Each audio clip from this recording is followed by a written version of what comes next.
Masih bersama dengan narasumber saya dari kantor staf Presiden, tenaga ahli utama Edi Priyono. Kemudian juga ada Wakil Ketua DPRD DKI Jakarta M. Taufik, serta Sekretaris Federasi Serikat Pekerja Mandiri FSPM Regional Jabodetabek Abdul Hamid. Saya ke Pak Wakil Ketua DPRD DKI Jakarta Bung Taufik. Bung Taufik, tadi disebutkan oleh Pak Edi Priyono dari KSP disebutkan bahwa kenaikan 38.000 itu sudah sesuai dengan kebutuhan hidup layak, bahkan di atas KHL.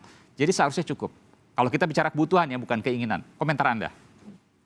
Ini kan ketika pemerintah menetapkan, menghitung, saya kira dengan berbagai aspek itu, ya berbagai komponen dimasukkan.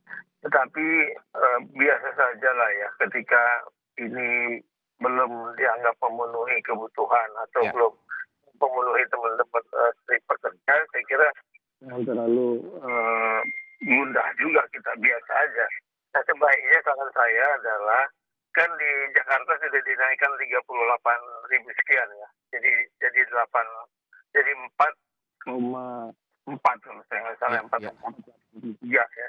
Tapi kenapa saya tanya nih Pak Taufik? Karena Gubernur DKI Jakarta Anies Baswedan dalam orasinya menyiratkan bahwa ini terlalu kecil dan akan menyurati Kementerian Tenaga Kerja Republik Indonesia. Apakah Anda juga sependapat dengan Gubernur DKI Jakarta Anies Baswedan terlalu kecil kenaikannya? Saya kira wajar-wajar aja. Nanti kan ketika itu yang terlalu kecil atau kurang besar gitu ya, diajak lagi, duduk lagi bareng-bareng. Kan ketika kita mau naikkan ini juga harus memperhitungkan aspek pengusaha kayak apa gitu. Aspek pemerintah, aspek teman-teman pekerja kayak apa. Duduk aja bareng, tuh nggak ada masalah. Oke. Kalau menurut Anda saya tanyakan secara pribadi mungkin? Iya, kalau saya sih selama itu memenuhi seluruh komponen seperti yang diserapkan oleh aturan, saya kira ini masih bisa diperdebatkan sedikit lah. Oke, saya ke Bung Abdul Hamid. Bung Abdul Hamid, Anda waktu unjuk rasa di depan Balai Kota, Gubernur DKI Jakarta, Anda juga ikut? Ya, Mas Iman, memang dari mulai sebelum beberapa hari sebelum penetapan upah minimum provinsi, memang elemen-elemen buruh turun di depan Balai Kota untuk menyuarakan. Kita meminta agar Bapak Gubernur Anies Baswedan bisa menetapkan upah minimum provinsi DKI Jakarta tahun 2022 itu. Ya, dan pada waktu itu saya mau konfirmasi soalnya. Pada waktu itu Gubernur DKI Jakarta Anies Baswedan menyiratkan, boleh saya katakan ya, menyiratkan bahwa angka kenaikan upah minimum provinsi DKI Jakarta sebesar Rp38.000 terlalu kecil. Iya, betul. Pak Gubernur memang menyampaikan itu kepada kami kaum buruh, tapi kan faktanya memang keputusan gubernurnya sudah dikeluarkan. Iya, bukankah kemudian yang menandatangani gubernur, jadi gimana logikanya? Ya itu dia, ketika Pak Gubernur sudah mengeluarkan surat keputusan tentang upah minimum provinsi, beberapa hari kemudian dia bilang itu terlalu kecil. Itu kenapa kami para buruh dari sebelum penetapannya itu sudah meminta, dan pengupahan juga kan sudah merekomendasikan yang info yang saya dengar itu sebenarnya kita baik kalau saya dengar di meeting dengan pengupahan ya, bisalah kita menaikkan upah di DKI Jakarta itu sebesar 5%. Oke, saya ke Bung Taufik. Bung Taufik, jadi kan upah minimum provinsi yang menandatangani Gubernur DKI Jakarta, tapi Gubernur di unjuk rasa mengatakan bahwa ini terlalu kecil. Artinya bahwa soal mengatakan bahwa ini Gubernur tidak bisa berbuat apa-apa karena merupakan domain dari pusat Kementerian Tenaga Kerja. Benarkah seperti itu? Iya, enggak juga. Gitu. Ketika pertama itu ditetapkan pada angka yang 38 ya, naik 38. Ya. Kemudian kan kalau keputusan itu kan bisa dilihat juga, bisa dikaji ulang. Menurut saya ya, kita mesti terbuka. Duduk lagi aja bareng. Iya, bukan. Pernyataan saya begini, ketika unjuk rasa kan Pak Gubernur mengatakan bahwa ini terlalu kecil. Kan yang tanda tangan Pak Gubernur. Apakah kemudian Pak Gubernur tidak bisa melakukan apa-apa karena semuanya ada di Kemenaker, atau sesungguhnya bisa melakukan apa-apa? Ya nggak bisa juga kan. Keputusan itu kan nggak bisa serta-merta Pak Gubernur. Kan harus duduk bersama juga. Oke. Keputusan ini kan harus duduk bersama. Tripartit maksudnya antara buruh, pekerja, dan pengusaha. Karena ini menyangkut satu usaha ke depan kayak apa gitu. Jadi saya kira duduk bareng lagi aja. Nggak usah terlalu ribet, duduk bareng, kemudian akan ketemu jalan keluarnya. Ya, ini loh konsep pemerintah. Saya ke Pak Edi kalau gitu deh. Pak Edi, Ini apa yang terjadi sih ketika gubernur kemudian menyatakan bahwa kenaikan 38.000 ini terlalu kecil, padahal tadi sudah ada duduk bareng tripartit ya antara buruh, pengusaha, dan pemerintah. Ini kita menghadapi era yang berbeda dengan sebelumnya. Jadi kalau sebelumnya itu kan penetapan upah minimum itu kan didasarkan pada ya tadi ya perundingan tripartit dan sebagainya gitu ya. Nah, sekarang itu kan kita berada pada era di mana jadi penetapan kenaikan upah minimum itu didasarkan kepada formula yang ada di dalam PP 36. Dan di situ memang ada klausul dari salah satu pasal bahwa dalam menetapkan kenaikan upah minimum itu gubernur harus berdasarkan kepada formula yang ada di situ. Oke, jadi bukan tripartit lagi sekarang, nggak ada duduk bareng gitu? Jadi duduk bareng itu konteksnya dalam menghitung ya, karena itu kan ada beberapa tapi nggak boleh komponen keluar dari formula itu? Formulanya harus mengikuti yang ada di dalam PP 36. Oke, dan Gubernur DKI Jakarta mengklaim sudah memaksimalkan dari formula itu, jadi nggak bisa keluar lagi dari formula itu? Kita nggak tahu ya dalam penetapan di Provinsi DKI Ya, Jakarta. formulanya kan memilih salah satu antara pertumbuhan ekonomi dan inflasi. Kurang lebih begitu ya, Pak Edi ya? Gampangnya gitu, tapi nggak sesimpel itu karena ada batas atas, batas bawah. Tapi intinya gini, ini yang kemudian kita coba bisa jelaskan ke masyarakat. Ya, kita boleh setuju, boleh tidak ya. Jadi bedanya PP 78 dengan PP 36 yang paling utama adalah bahwa di PP 78 kenaikan upah minimum itu komponennya adalah pertumbuhan ekonomi dan inflasi. Dan ya. Nah, kalau di PP 36 itu salah satu antara pertumbuhan ekonomi atau inflasi mana yang lebih tinggi. Tapi itu bukan satu-satunya ya. Karena ada batas atas, batas bawah. Jadi tidak lagi dan gitu, tapi atau gitu ya. Iya. Jadi dipilih yang satu ditambah. Jadi intinya begini, sebelumnya kenaikan upah minimum itu lebih besar dibanding saat ini. Boleh dikatakan demikian karena komponen kenaikannya kan dua, pertumbuhan ekonomi dan inflasi. Sedangkan kalau sekarang yang menjadi bagian dari formula dari dua variabel itu adalah atau mana yang lebih besar. Jadi memang beda gitu. Tetapi saya sampaikan lagi dan ini sudah dijelaskan kok oleh pihak Kemnaker ya. Kita bisa cek di berita ya bahwa Kemnaker kan sudah menjelaskan bahwa yang kita atur di dalam PP 36 itu kan kenaikannya. Sementara nilai absolut upah minimum sendiri itu kan sudah ditetapkan berdasarkan PP 78.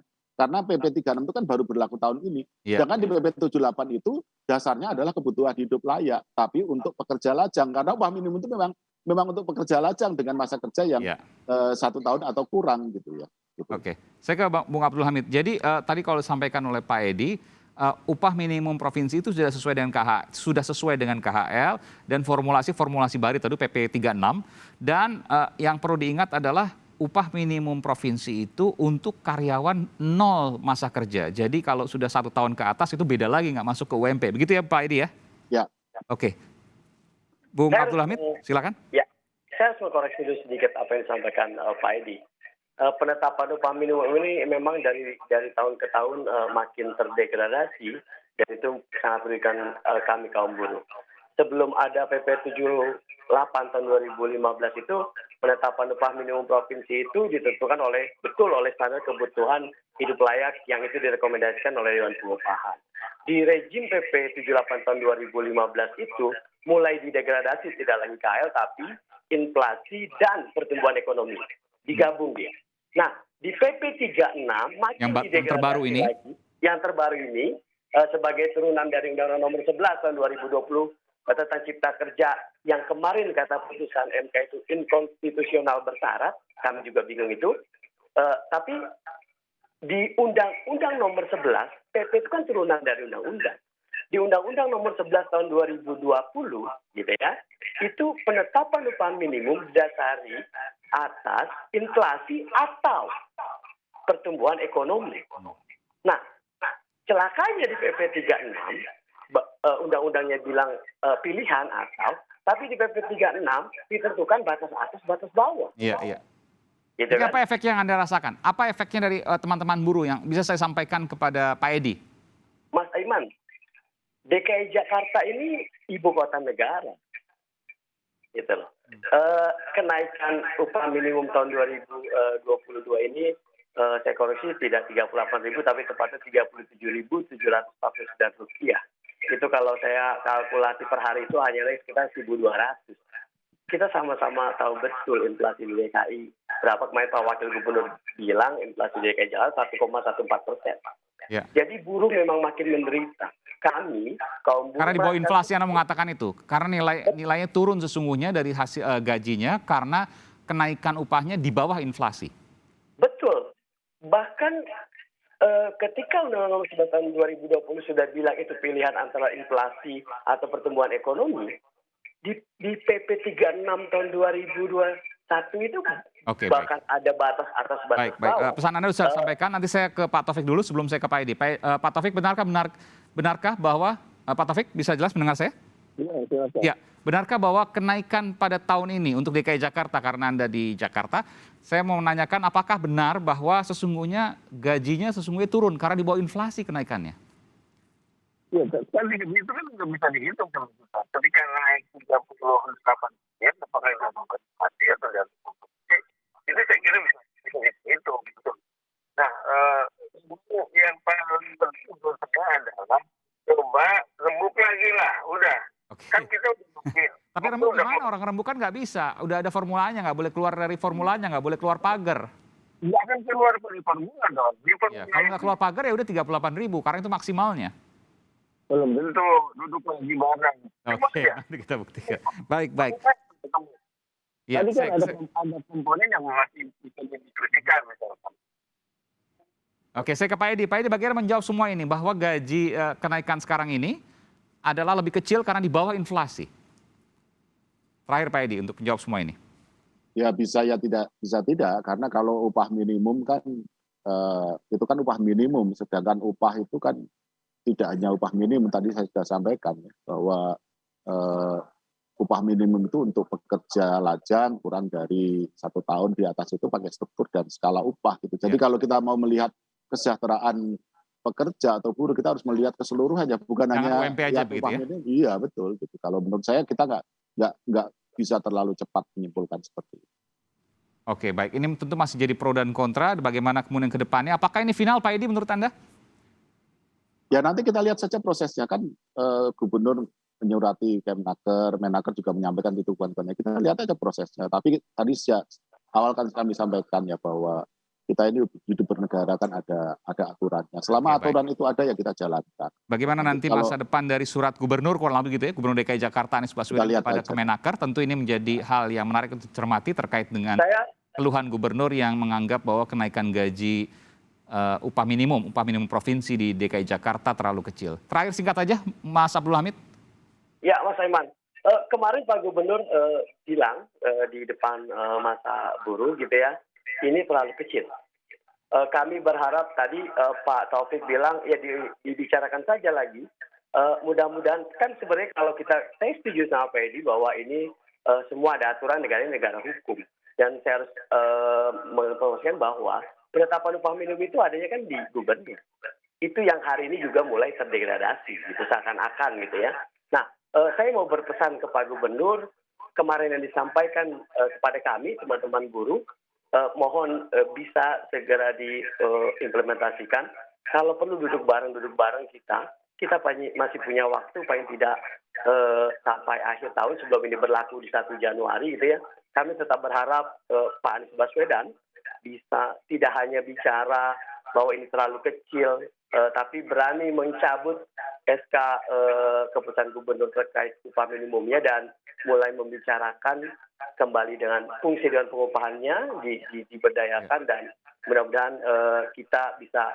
Oke, baik. Nanti kita cermati bagaimana langkah-langkah. Tentu ini menarik ya. Apa yang kemudian akan dilakukan, bagaimana respons dari pemerintah pusat, Kementerian Tenaga Kerja dalam hal ini terkait dengan surat dari Gubernur DKI Jakarta akan upah minimum provinsi yang dinilai terlalu kecil bahkan oleh gubernurnya sendiri. Terima kasih Bung Abdul Hamid dari Serikat Pekerja dan juga Pak Edi Priyono dari Kantor Staf Presiden. Dan tadi ada Bung M. Taufik, Wakil Ketua DPRD DKI Jakarta telah memberikan informasi di Sapa Indonesia Malam. Terima kasih Bapak-Bapak, sehat selalu.